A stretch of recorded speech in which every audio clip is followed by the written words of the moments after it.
మన తండ్రి అయిన దేవుని నుండి ప్రభైన క్రీస్తు నుండి కృపాయు సమాధానములు మీకు కలుగునుగాక. ఆమేన్. దయచేసి కూర్చోనండి. పరిశుద్ధ మత్తయి సువార్త 24వ అధ్యాయము 3వ వచనము నుండి, ఆయన ఒలీవ కొండ మీద కూర్చొని ఉన్నప్పుడు శిష్యులు ఆయన యొద్దకు ఏకాంతముగా వచ్చి, ఇవి ఎప్పుడు జరుగును? నీ రాకడకును ఈ యుగ సమాప్తికిని సూచనలేవి మాతో చెప్పుమనగా, యేసు వారితో ఇట్లనెను, ఎవడనో మిమ్మను మోసపరచకుండా చూచుకొనుడి. అనేకులు నా పేరిట వచ్చి నేనే క్రీస్తునని చెప్పి పలువురిని మోసపరచెదరు. మీరు యుద్ధములను గూర్చియు యుద్ధ సమాచారములను గూర్చియు వినబోదురు. మీరు కలవరపడకుండా చూచుకొనుడి. ఇవి జరగవలసి ఉన్నవి, కానీ అంతము వెంటనే రాదు. ప్రభునందు ప్రియులారా, ప్రభు అయిన యేసుక్రీస్తు నామమున మరొకసారి మీకు అందరికీ అరుణోదయ అడ్వెంట్ శుభాలను తెలియచేస్తున్నాను. రోజులు చాలా తొందరగా గడిచిపోతున్నాయి. ప్రవచనాలు నెరవేర్పును గురించి ప్రవక్తలు ప్రవచించారు. దేవుని కుమారుడైన యేసుక్రీస్తు కూడా యుగ సమాప్తిని గురించి, రాబో కాలమును గురించి ప్రవచించాడు. ఈ మత్తయి సువార్త 24వ అధ్యాయంలో నిన్నటి రోజున మనం కొన్ని విషయాలను ధ్యానం చేసుకున్నాం. ఇవి ఎప్పుడు జరుగును? నీ రాకడకును ఈ యుగ సమాప్తికిని సూచనలు ఏవి మాతో చెప్పుము. సూచనలు, చాలా సూచనలు ఉన్నాయి. దేవుని యొక్క రాకడను సూచించేటువంటి అంశాలు పరిశుద్ధ గ్రంథాల్లో చాలా ఉన్నాయి. వాటిని మన కళ్ళ ఎదుట జరగడాన్ని కళ్ళారా మనం చూస్తున్నాం. కానీ ఇప్పుడేమంటున్నారంటే ప్రభువు 4వ వచనంలో, ఎవరునూ మిమ్మల్ని మోసపరచకుండా చూచుకొనుడి. మనము మోసపరచబడుచున్నామా, మోసపోతూ ఉన్నామా? మోసపోయే వాళ్ళు ఉంటే మోసం చేసేవాళ్ళు ఎక్కువ అవుతూనే ఉంటారు కదా. అవ్వ మోసపోయిందా, మోసపరచబడిందా? మోసపరచబడింది. కారణము ఒంటరితనము, ఒంటరి ఆలోచనలు. సో ఎవరైతే ఏకాంతంగా ఉండాలని కోరుకుంటారో, ఏకాంతాన్ని కోరుకునే వాళ్ళకి నిగ్రహం చాలా అవసరం, పట్టుదల చాలా అవసరము, ఓర్పు చాలా అవసరము, మెళుకువగా ఉండడము చాలా అవసరం. అది లేకపోవడం ద్వారానే ఆ ఏదెను తోటలో అవ్వ మోసగింపబడింది. ఒకసారి మోసగింపబడితే దాని యొక్క మూల్యము చాలా గొప్పదిగానే ఉంటుంది. చాలా నష్టపోయింది. ఏమి నష్టపోయిందో అవ్వ మీకు అందరికీ కూడా తెలుసు. దేవుడు ఆమె యొక్క ప్రసవ వేదనను పెంచాడు, నొప్పిని పెంచాడు, వాంఛను పుట్టించాడు పురుషుని పట్ల. మూడవది, ఏదెను తోట నుండి గెంటి వేయబడినది. కాబట్టి మన జీవితంలో మనము ఎప్పుడైతే మోసపోతామో, తెలియకుండా మోసపోవచ్చండి. తెలిసి మోసపోయే వాళ్ళని ఎవరు కూడా కాపాడలేరు, తప్పించలేరు. మోసపోవడం అనేది అలవాటు చేసుకోకూడదు. ఎన్నిసార్లు దెబ్బలు తినాలి మనము? ఎన్ని దెబ్బలు తింటే ఈ శరీరం నలుగొట్టబడుతుంది? ఆలోచించుకోవాలి. అందుకే యేసయ్య అంటున్నాడు, ఎవరునూ మిమ్మును మోసపరచకుండా మీరు చూచుకోండి. ప్రవక్త అయిన ఇర్మియా రాసిన గ్రంథము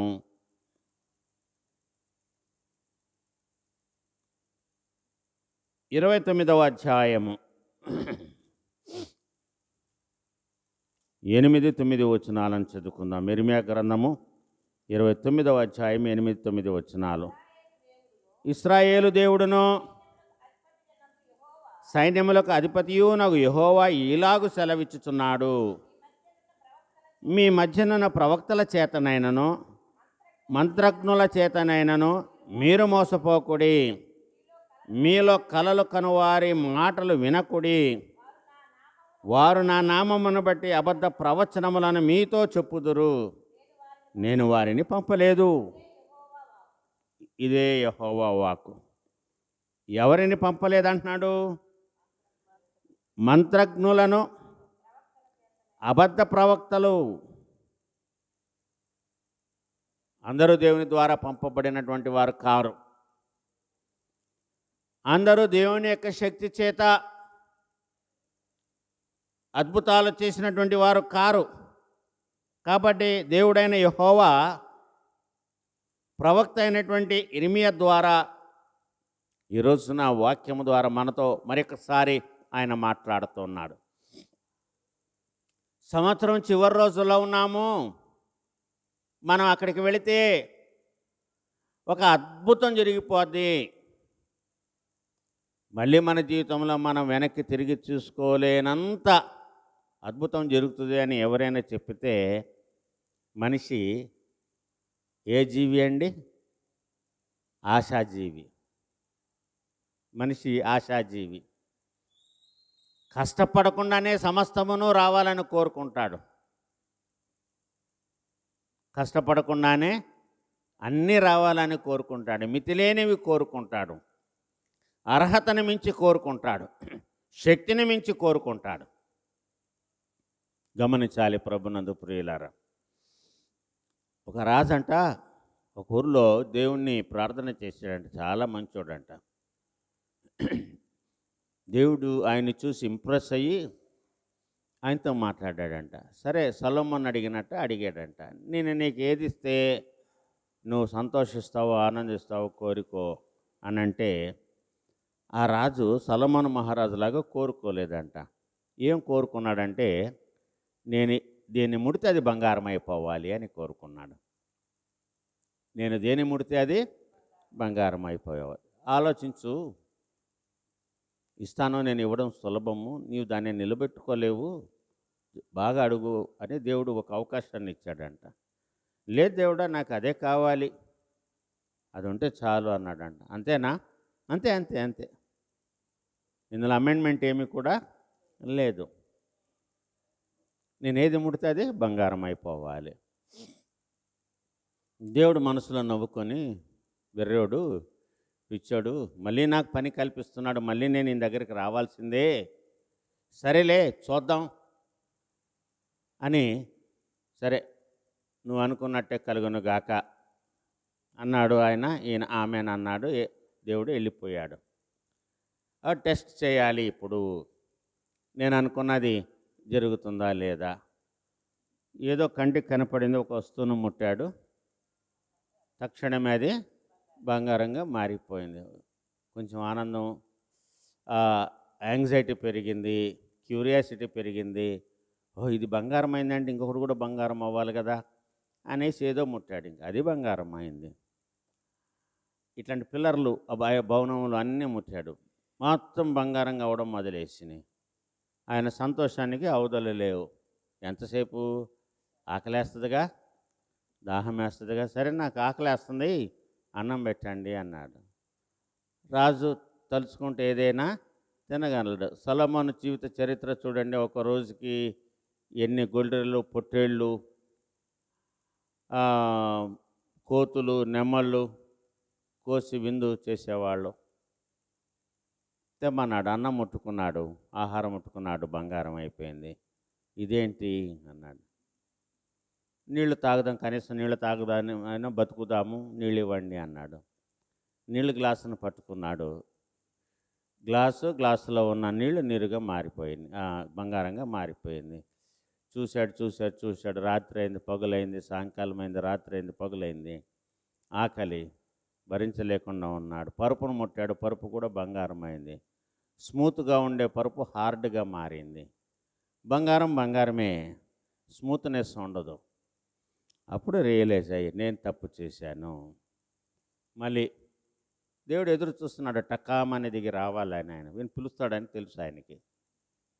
అంత తొందరగా దేవుడు ఎవరిని కూడా వదులుకోవడానికి ఇష్టపడ్డాడండి. అదే ఆయన బలహీనత. ఎవరిని ఆయన వదులుకోవడానికి ఇష్టం లేదు దేవుడికి. ఏంటి అయ్యా, నీకు దండం పెడతాను, నువ్వు చెప్పావు, నేను వినలేదు, ఏదో పొరపాటు అయిపోయిందిలే, ఇది తీసే, నాకు నా పాత స్థితే నాకు కావాలి. దేవుడు నవ్వుకొని సరేపో. మనిషి తెలుసుకోవాలండి, జీవితం గురించి తెలుసుకోవాలి. మనిషికి రియలైజేషన్ కావాలి. ఏ స్థితిలో ఉన్నాము? దేవుడు అంటాడు, నువ్వు ఏ స్థితిలో నుంచి పడుతావో దాన్ని జ్ఞాపకం చేసుకొని ఆ మొదటి క్రియలను చెయ్యి, అప్పుడు నువ్వు బ్రతుకుతావు. కనుక ఇక్కడ మనం ఈ విషయాలన్నిటిని కూడా మనము ఆలోచించి చూస్తే, మోసగింపబడము, మోసపోవడము. ప్రభునందు ప్రియులారా, మోసపోయేవాడు ఉన్నంత కాలము మోసగించేవాళ్ళు ఉంటూనే ఉంటారు. అవి మాటలే. ఏ మనిషి అయినా మాటల్లోనే పడిపోతాడు, క్రియల్లో కాదు, మాటల్లోనే పడిపోతాడు. ఈ రోజున క్రియల్లో కూడా కొంతమంది 1-2 మంచి పనులు చేసే తర్వాత సమస్తమును దోచుకొని వెళ్ళిపోతారు. మనకందరికీ తెలుసు.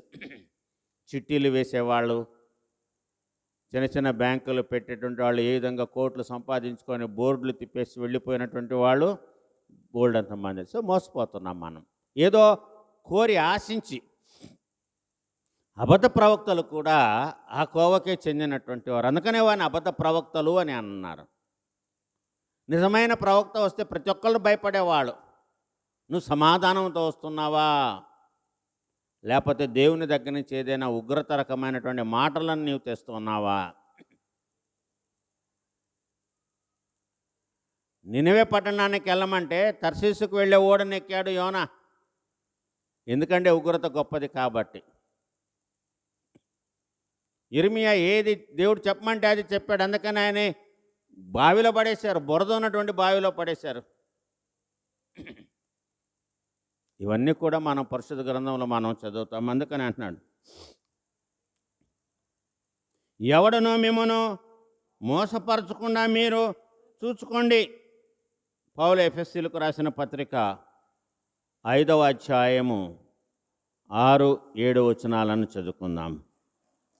పౌలు ఎఫెసీయులకు రాసిన పత్రిక 5వ అధ్యాయము 6-7 వచనాల్లో పౌలు ఈ విధంగా తెలియజేస్తున్నాడు. వ్యర్థమైన మాటల వలన ఎవడనూ మిమ్మల్ని మోసపరచనీయకుడి. ఇటు క్రియల వలన దేవుని ఉగ్రత అవిధేయులైన వారి మీదికి వచ్చును గనుక మీరు అట్టి వారితో పాలివారై ఉండకుడి. ఇదే జరిగింది ఏదైనా తోటలో. ఎప్పుడైతే మనం ఒకరితో జత కడతామో, పని పాట లేనటువంటి వారితో జత కడితే, సహవాసాన్ని పెంచుకుంటే మన జీవితంలో జరిగేటువంటి పరిణామము ఇదే. పరిమాణం వేరు, పరిణామము వేరు. అంటున్నాడు, వ్యర్థమైన మాటల వలన ఎవడునూ మిమ్మల్ని మోసపరచనీయకుడి. అదే అక్కడ జరిగింది ఏదైనా తోటలో. వ్యర్థమైన మాటల ద్వారానే ఆమె మోసగించబడింది. చూడండి, కొలసీలకు రాసిన పత్రిక 2వ అధ్యాయము 4వ వచనాన్ని 8వ వచనాన్ని చదువుకుందాం. ఎవడైనాను చక్కని మాటల చేత మిమ్మల్ని మోసపరచుకున్నట్లు ఈ సంగతిని మీకు చెప్పుచున్నాను. ఆయనను అనుసరింపక మనుషుల పారంపర్యాచారమును, ఆయన ఈలోక సంబంధమైన మూలపాఠమును అనుసరించి మోసకరములైన నిరర్థక తత్వజ్ఞానము చేత మిమ్మల్ని చెరపట్టుకొని పోవువాడైన ఉండునేమో అని జాగ్రత్తగా ఉండడి. అందుకని యేసయ్య చాలాసార్లు మెలకువగా ఉండి ప్రార్థన చేయుడి. కనుక యేసు ప్రభు వారి యొక్క రెండవ రాకడకు ముందు, ఈ యుగ సమాప్తి జరగడానికంటే ముందు, ఈ లోకంలో జరగబోయేటువంటి వాటన్నిటి విషయమై లోకరక్షకుడు పాప విమోచకుడైన యేసయ్య ఇక్కడ చాలా స్పష్టంగా తెలియజేస్తున్నాడు. ఏమంటున్నారు? నేనే క్రీస్తునని చెప్పి పలువురిని మోసపరుస్తారు. అనేకులు నా పేరట వచ్చి నేనే క్రీస్తుని, యేసయ్య పేరట వచ్చామని చెప్పుకుంటే పర్వాలేదు, కానీ నేనే క్రీస్తునని చెప్పుకుంటే ఎట్లా? నేనే క్రీస్తుని నేను ముందే చెప్పాను. యేసయ్య ఏ క్షణానైతే ఆరోహణమయ్యాడో అందరూ అనుకున్నారు చనిపోయిన వాడు లెగవడం అసాధ్యము, ఆయన ఎట్టగో అన్నాడు నేను 3వ రోజున లెగుస్తానని అనేసి వీళ్ళు లెగవడం మొదలేశారు. లెగిసి వేషాలు మార్చుకొని ఆయనలాగా సిద్ధపడి నేనే ఆయనను, నేనే లేచాను చూడండి అన్నాడు. మనుషులు మోసపోయారు ఆ కాలంలో. అందుకని అప్పటి నుంచి సువార్త ప్రారంభమైంది. ఈజీగా డబ్బులు సంపాదించేది ఈ రోజున ఏ విధంగా అనంటే బోధకులైతే చాలు, డబ్బులు ఎంత పడితే అంత వస్తాయి, చాలా ఫ్రీగా వస్తాయి. ఇచ్చేవాళ్ళు అమాయకులు కాబట్టి, ఏది మంచో ఏది చెడో విశ్లేషణ చేసే జ్ఞానము లేనటువంటి వారు కాబట్టి విశ్వాసులు, ప్రజలు. అందుకనే యేసు ప్రభువారు అంటున్నారు ఇక్కడ, అనేకులు నా పేరిట వస్తారు, వచ్చి ఇవన్నీ కూడా వారు చేస్తారు. కాబట్టి మీరు ఎలాగుండాలి? జాగ్రత్తగా ఉండాలి. చూడండి 11వ వచనం, 23, 24 వచనాలను చదువుకుందాం. అనేకులైన అబద్ధ ప్రవక్తలు వచ్చి పలువురిని మోసపరిచెదరు.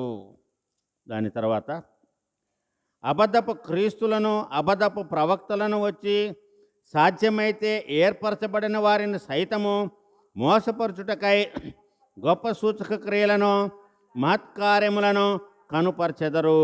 చూడండి, వీళ్ళు కూడా ఆ శక్తి ఉంటుందంట, సూచక్రియలు మహత్కార్యాలు చేసేవి. కానీ ఒకటి, సాతాను శక్తిమంతుడు, దేవుడు సర్వశక్తిమంతుడు. సాతాను శక్తిమంతుడు, దేవుడు సర్వశక్తిమంతుడు. దేవుడు చేసినవన్నీ కూడా సాతాను చేస్తాడు. సాతాను మరణించి లెగవలేడు, మరణాన్ని జయించలేడు. ఇది మనం గమనించాలి. దేవుడు చేసిన సూచక్రియలన్నీ చేస్తాడు సాతాను. సంపద పుట్టిస్తాడు సాతాను. సాతాను ఏం చేస్తాడండి? సంపద పుట్టిస్తాడు. మనం అటువైపు వెళ్ళంగానే మన దగ్గర ఉన్న సంపదను మనకు తెలియకుండా లాగేసుకుంటాడు, మాయమైపోతుంది. అది శాశ్వతమైనది కాదు, అది అశాశ్వతమైనది. కనుక మరి మత్తయి సువార్త ఈ 24వ అధ్యాయము చదువుకున్నటువంటి ఈ యొక్క వచనాలను బట్టి అనేకులైన అబద్ధ ప్రవక్తలు వచ్చి పలువురిని మోసపరచెదరు. అబద్ధపు క్రీస్తులను, అబద్ధపు ప్రవక్తలను వచ్చి సాధ్యమైతే ఏర్పరచబడిన వారిని సైతము మోసపరచుటకై గొప్ప సూచక్రియలు, మహత్కార్యములను వాళ్ళు కనుపరుస్తారంటండి, చూపిస్తారంటండి. మనము అంత నమ్మేస్తామంట, అంత నమ్మకముగా చేస్తారంట. చూడండి, ద్వితీయోపదేశ కాండము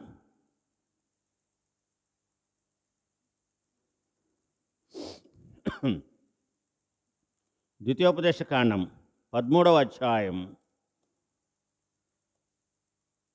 మొదటి 3 వచనాలను చదువుకుందాం.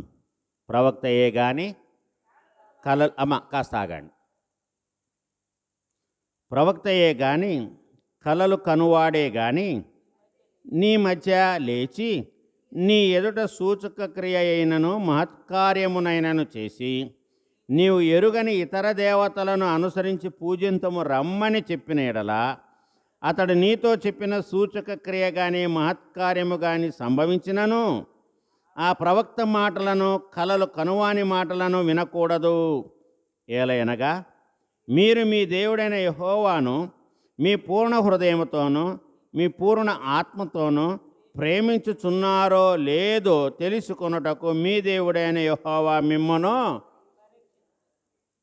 ఎవరు పరీక్షిస్తున్నారు? దేవుడు పరీక్షిస్తున్నాడు. ఎట్లా పరీక్షిస్తాడు? అబద్ధ ప్రవక్తలను మన మధ్యకు పంపించి, అబద్ధపు బోధకులను మన మధ్యకు ఆయనే పంపిస్తాడంట. టెస్ట్ చేయడం కోసం, మనల్ని పరీక్షించడం కోసం. కాబట్టి మనము చాలా జాగ్రత్తగా ఉండాలి. చాలా చక్కగా ఇక్కడ మోషే ధర్మశాస్త్రములో ఆ రోజునే యెహోవా దేవుడు మోషేకు చెప్పాడంటే ఇవి ఆ రోజునే ఉన్నాయి. మోషేతోనే దేవుడు మాట్లాడా? మాతో మాట్లాడలేదా? మోషే చేసినటువంటి కార్యాలు మేము చెయ్యలేమా? మోషే కర్ర విడిచేస్తే పాము అయింది. ఐగుప్తు దేశంలో ఉన్న మాంత్రికులు కూడా వాళ్ళు కర్ర కింద పడేస్తే అది పాము అయింది. తేడా ఏంటి? ఈ మాంత్రికుల యొక్క కర్రలు ఏవైతే పాములైనాయో వాటినన్నిటిని కూడా మోషే కర్ర పాముగా మారి వాటిని మింగివేసింది. అది తెలుసుకోవాలి. That is the difference, the major difference. నిజమైన దేవునికి, దేవుడని పిలువబడినటువంటి, దేవుడు కాకుండా దేవుడని పిలువబడినటువంటి వారికి మధ్యన ఉన్నటువంటి వ్యత్యాసము. ఈ రోజున క్రైస్తవ్యము మోసగింపబడుతుంది. విశ్వాసులు మోసగింపబడుతున్నారు, దోచుకోబడుతున్నారు. క్రైస్తవ్యములు కూడా ఏమొచ్చిందంటే నిలువు దోపిడీ వచ్చింది. నిలువు దోపిడీ అంటే తెలుసా? ఒక పుణ్యక్షేత్రానికి వెళ్ళి మొక్కుంటారంట, మా జీవితంలో ఇది జరిగితే నిలువు దోపిడీ ఇస్తాము అని. సో ఒంటి నిండా నగలను దిగేసుకొని వెళ్ళి అవన్నీ కూడా ఆ హుండీలో వేసి వచ్చేస్తారంట. అది వాళ్ళ భక్తి. దాన్ని ఏమంటారంటే నిలువు దోపిడీ అని అంటారు. దేవుడు మనల్ని నిలువుగా దోచుకోడు. అది అవసరం లేదు ఆయనకి. ఆయన సృష్టికర్త. మనం ఇచ్చేవి ఆయనకి కావాలా? అవసరం లేదు ఆయనకి. ఈ క్రైస్తవులు కూడా కొంతమంది మొదలేశారు, ఈ ట్రిక్కులు మొదలేశారు. మీరు మీ దేవుడికి నిలువు దోపిడీ ఇవ్వండి, అన్నీ తీసుకురండి, ఇక్కడ వచ్చేసి ఇక్కడ వదిలేసి వెళ్ళండి. దోచుకోబడుతున్నారు. అందుకని ఆ రోజు నుంచి ఈ రోజు వరకు, క్రీస్తు రెండవ రాకడ వరకు, యుగ సమాప్తి వరకు ఇవి జరుగుతూనే ఉంటాయి. గుర్తుపట్టలేం మనం. మోషే బ్రతుకున్నప్పుడే జరిగినాయి. కాబట్టి ఈ ధర్మశాస్త్రంలో ఆ వాక్యము వ్రాయబడింది. యెహోవా దేవుడు ఆయనకు మాకు చెప్తున్నాడు ఇక్కడ. అతడు నీతో చెప్పిన సూచక క్రియ కానీ మహత్కార్యము కానీ సంభవించినను ఆ ప్రవక్త మాటలను, కలల కనువాని మాటలను వినకూడదు. ఒకవేళ జరిగినా కూడా నమ్మకూడదంట, వినకూడదంట. ఎట్లా? జరిగింది కదా, జరిగిన ఆయన చేశాడు. నమ్మకపోతే ఎట్లా? నమ్మొద్దన్నాడు దేవుడు. Do not believe. అదే ఉంటే మనిషిని, చనిపోయినటువంటి వాడిని లేపాలి. హైదరాబాద్లో చెప్పాను నేను మీకు, జూబ్లీ హిల్స్లో ఒక హాస్పిటల్ ఉంది, గ్లోబల్ హాస్పిటల్. ఒక క్రైస్తవ విశ్వాసి అనారోగ్యంతో చనిపోయాడు. ఒక పాస్టర్ గారు వచ్చారు, నేను లేపుతాను నేను అన్నాడు. ఇది కథ కాదు, నిజంగా జరిగింది. నేను పనిచేసే ఆ చర్చి సభ్యుడు ఆ హోటల్, ఆ హాస్పిటల్, గ్లోబల్ హాస్పిటల్లో పనిచేశాడు. సమాజగూడలో ఉంటుంది హాస్పిటల్. నేను లేపుతానన్నాడు. ఆశ పుట్టింది వాళ్ళకి. లెగవడమే కావాలి కదా, లేపుతాను అంటున్నాడు కదా, మన క్రైస్తవులం కదా, నమ్మాలి కదా. సరే, ఆ బాడీని ఏం చేశారంటే సెల్లర్ల కిందకి షిఫ్ట్ చేశారు. కిటికీలు ఉన్నాయి, అందరూ చూస్తున్నారు. ఈయన ప్రార్థన చేస్తున్నాడు, ఆయన లెగవట్లేదు. ప్రార్థన చేస్తున్నాడు, లెగవట్లేదు. ఛాతి మీద 2 చేతులతో గుద్దుతున్నాడు, కొడుతున్నాడు, గట్టిగా కేకలేస్తున్నాడు. 5 నిమిషాలు అయింది, 10 నిమిషాలు అయింది, గంట అయింది, 2 గంటలు అయింది. శవము వాసన రావడం మొదలేసింది, కానీ లెగవట్లా. ఇది మోసం అంతే. అందరు నవ్వుకుంటూ వెళ్ళిపోయారు. ఎవరికి అవమానం కలిగింది? దేవునికి అవమానం కలిగింది. ఒకవేళ కొన్ని జరిగినా కూడా మీరు నమ్మొద్దు అని అంటున్నారని దేవుడు అంటున్నాడంటే, సాతానుకు కూడా ఎంత శక్తి ఉందో దాన్ని గుర్తెరగండి. అవి చేసిన వాళ్ళు గొప్పవాళ్ళైతే వాళ్ళ జీవితాల్లో కూడా అవి జరగాలి. వాళ్ళ జీవితాల్లో జరగకుండా మన జీవితాల్లో జరిగినాయి అంటే అవి నిజమైనవి కావు. యేసయ్య చనిపోయిన వారిని లేపాడు, ఆయన లేచాడు. కాబట్టి ఆయన నమ్మాలి. ఆయన చనిపోయిన వారిని లేపాడు, ఆయన లేచాడు.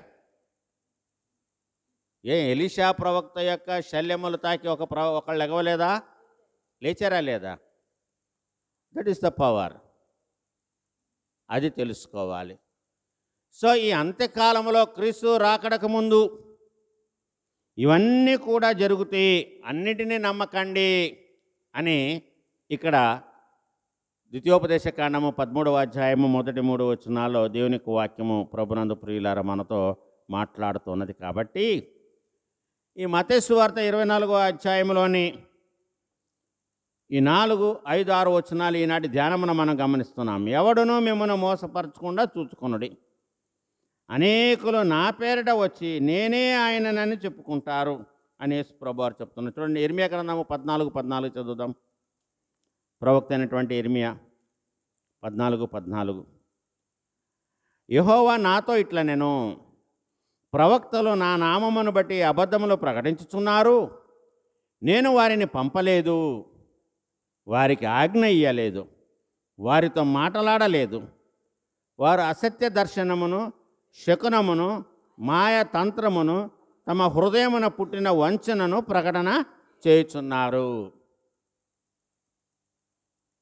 గొప్ప ప్రవక్త అని పిలువబడినటువంటి సమూయేలే, న్యాయాధిపతి అని పిలువబడినటువంటి సమూయేలే, ఏలి తర్వాత ఆ షిలోహు మందిరానికి యాజకుడైనటువంటి సమూయేలు కూడా సౌలు అడిగితే దేవుడే చెయ్యండి, నేనెక్కడి నీకు చేసేది అని అన్నాడు.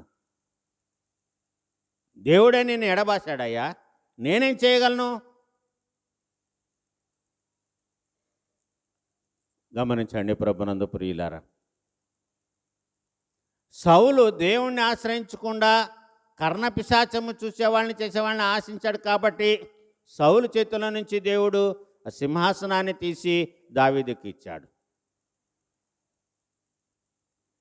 కనుక ఈ హెచ్చరికలన్నీ కూడా మనము మరి గమనించవలసినటువంటి వారమనే క్రీస్తు రాకడక ముందు ఎంత జాగ్రత్తగా ఉండాలో క్రైస్తవులు గమనించాలని మీకు మనవి చేస్తున్నాను. పలువురిని మోసపరుస్తారు. నేనే క్రీస్తునని చెప్పి పలువురిని పలువురు అన్నట్టు, అందరు కాదంట. ఆ పలువురు ఎవరు? తొందరగా మోసపోయేవాళ్ళు, తొందరగా నమ్మేవాళ్ళు. వీళ్ళు ఎవరంటే ఆవేశపరులు. వీళ్ళలో ఓర్పు ఉండదు, సహనం ఉండదు, ఎదురు చూడరు, నిరీక్షణ లేనటువంటి వారు. ఆ కొందరు గురించే మాట్లాడు. కొందరు ఎంత నష్టం కలిగినా భరిస్తూనే ఉంటారు, ఎదురు చూస్తూనే ఉంటారు. యోబు లాంటి వాళ్ళు. ఎవరండి? యోబు లాంటి వాళ్ళు.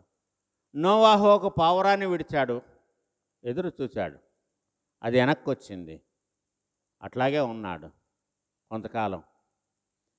అంతకాలం ఉన్నవాడు ఇంకా కొంతకాలం ఉండలేడా? ఉన్నాడు. మళ్ళీ ఒక పావురాన్ని వదిలాడు, అది ఒలివ మొక్కను తీసుకొచ్చింది, మళ్ళీ వెంటనే రాలా. ఆయన రావాలంటే బయట దేవుడు తలుపు తీయాలి. ఎందుకంటే తలుపేసి తాళం వేసింది ఎవరు? దేవుడే. దేవుడు తాళం వేస్తే మనం దేవుడిని అడగం తాళం తీయమని, ఇంకో పక్కలను అడుగుతాం తాళం తీయండి అని. అందుకని మన జీవితాల్లో కార్యాలు జరగవు. కాబట్టి ఇవన్నీ కూడా జరిగాయి, జరుగుతూ ఉన్నాయి, జరుగుతాయి. చివరి వరకు మనము నిరీక్షణ కలిగినటువంటి వారుగా ఉండి మనం జాగ్రత్తగా ఉండాలి. ఇవన్నీ జరుగుతాయండి, యుద్ధాలు జరుగుతూ చూస్తున్నాం మనం. మొదటి ప్రపంచ యుద్ధం జరిగింది, రెండవ ప్రపంచ యుద్ధం జరిగింది, మూడో ప్రపంచ యుద్ధం, నాలుగో ప్రపంచ యుద్ధాన్ని గురించి కూడా మాట్లాడుకుంటున్నారంట. అంటే మూడో ప్రపంచ యుద్ధంలో ఎవరికో ఒకళ్ళకి విజయం దొరుకుతుంది, అప్పుడు ప్రజలు ఉంటారు. అప్పటికి అంతం రాకపోతే నాలుగో ప్రపంచ యుద్ధం కూడా జరుగుతుంది. రెండు జరిగినవి, ఇంకా రెండు ఎందుకు జరగకూడదు? అంతమైపోతుందేమో లోకము. దేవుని చిత్తం ఉండాలి.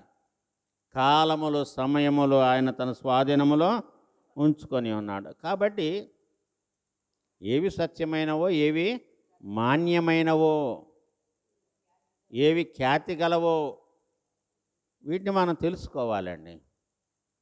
వాక్యాన్ని మనం చక్కగా చదవాలి, నమ్మాలి. ఎవరు అబద్ధికులో ఎవరు నిజమైనటువంటి వారో తెలుసుకొని ఆయన రాకడలో మనము నిలవబడాలి, ముందు నిలవబడాలి. ఎవరిలాగా ముందు నిలవబడాలి యుద్ధంలో అంటే ఎవరిలాగా నిలవబడాలి? ఉరియాలాగా నిలవబడాలి.